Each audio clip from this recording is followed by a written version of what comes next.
Matthew wanted to grow his hair back, so he made his own hair growth cream. After adjusting the consistency, he applied the cream on his head with a brush. A while later he washed off the dried clumps from his scalp.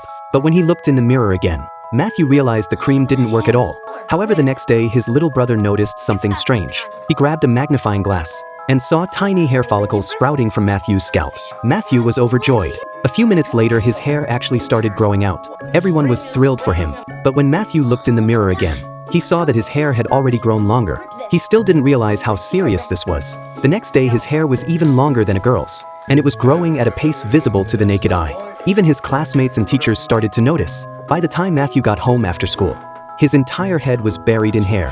His dad told him not to worry about it, but the long hair was seriously affecting his life. To help him focus in class, his classmates had to keep trimming it behind him. By the end of class they had collected a whole bag of hair, but the growth speed kept increasing. So at night Matthew had to tie his hair up in the air to keep from suffocating while sleeping. But the uncomfortable posture gave him constant nightmares. Every morning the family would carry out 2 huge bags of hair from his room. This made Matthew really upset. Even walking down the street, people would stare at him like he was some kind of monster.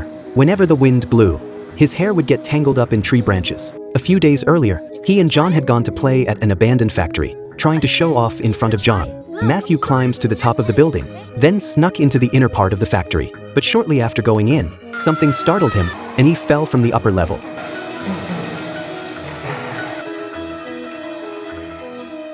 John ran over to check on him, then used a small cart to wheel him back home. After returning home, Matthew developed a high fever.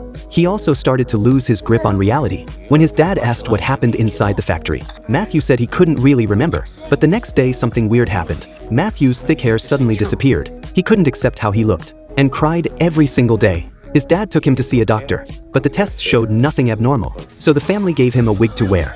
Matthew was thrilled to see hair on his head again.